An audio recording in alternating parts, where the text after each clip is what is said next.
కానీ సీఎం రేవంత్ రెడ్డి తమ ఎమ్మెల్యేల ఇళ్లకు వెళ్ళి కండువాలు కప్పుతున్నారని విమర్శించారు. కనిపిస్తలేదా?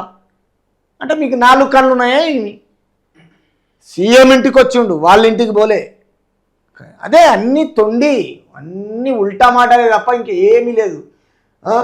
ఎమ్మెల్యేల ఫిరాయింపులకు కాంగ్రెస్ అగ్రనేత రాహుల్ గాంధీ ద్వంద్వ వైఖరి లభిస్తుందని మండిపడ్డారు. రాహుల్ గాంధీని మీరు విమర్శించిండ్రు, రేవంత్ రెడ్డిని విమర్శించిండ్రు, కాంగ్రెస్ నాయకులను విమర్శించిండ్రు, కాంగ్రెస్ పార్టీని చట్టసభల్లోకి వెళ్ళి మొత్తం అసెంబ్లీకి వెళ్ళి బయటికి వెళ్ళగొట్టిండ్రు. మైక్ మొత్తం మీ ఏదైతే స్పీకర్లు ఉన్నారో మొత్తం వన్ సైడ్లో చూసిండ్రు. ఎవరిని చూసిండ్రు? మీరు 10 సంవత్సరాలు ఎలా మోసం చేసిర్రు తెలంగాణను తెలియాలా? ఈరోజు అందరికీ తెలుసు. కానీ ఈ రోజుకిన మళ్ళీ మీకే అధికారం ఉన్నట్టు ఇంకా ఫీలింగు, ఆ మైండ్ సెట్ కొంచెమన్నా ఆలోచన పరంగా ఉండాలి. రాష్ట్ర ప్రజలు మొత్తం మీరు చేసుకున్న అవినీతిని మొత్తం తుంగలో దొక్కిరు మిమ్మల్ని. మళ్ళీ అదే పదే మాటలు. ఇప్పటికన్నా ప్రతిపక్ష హోదా స్వీకరించండి, ప్రజల గురించి నిలదీయండి, అధికార పార్టీని నిలదీసి మాట్లాడండి, ప్రజలకు మంచి చేయండి తప్ప మీరు మీ గురించి ఆలోచన చేసుకుంటున్నారు. మీ షోపుటప్పులు ఆలోచన, మీ ఫామ్ హౌజులు ఆలోచన చేసుకుంటున్నారు. తర్వాత మీరు సంపాదించిన ఆస్తులు చూసుకుంటున్నారు.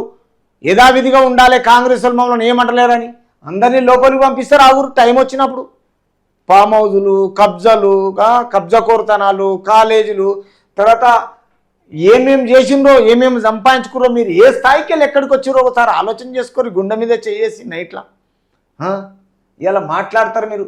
అన్నీ మీకు ఎవడు సరిగ్గా సరి అయిన నాయకుడు మంచోడు తగులుతలే, అందుకే ఇట్లా తయారైపోయారు మొత్తం.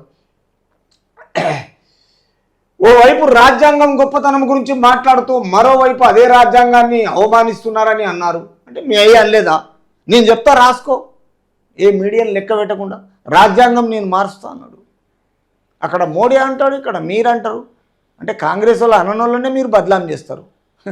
కాబట్టి అందరి గురించి మాట్లాడతారు. మరోవైపు అదే రాజ్యాంగాన్ని అవమానిస్తున్నారని అన్నారు.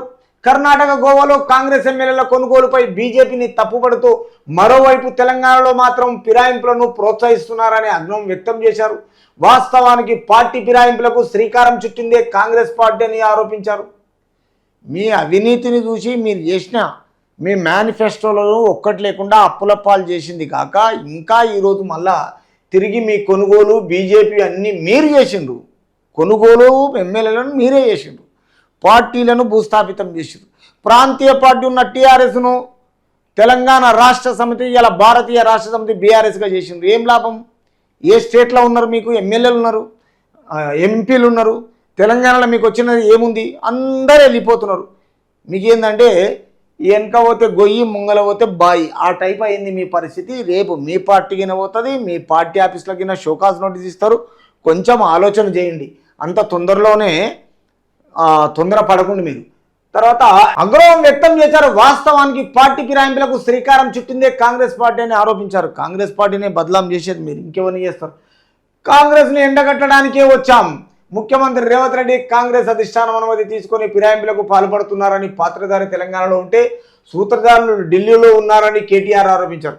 మరి మీకు తెలంగాణలో ఉన్నా పర్లేదు, ఢిల్లీ దాకా పోతామన్నట్టు మహారాష్ట్రలో 600 వెహికల్ లైన్గా కట్టుకొని మీ అయ్యా మొత్తం భారతీయ మన బీఆర్ఎస్ పార్టీని దాన్ని చివరి వరకు జాతీయ పార్టీని చేయడానికి ముందొచ్చిండు.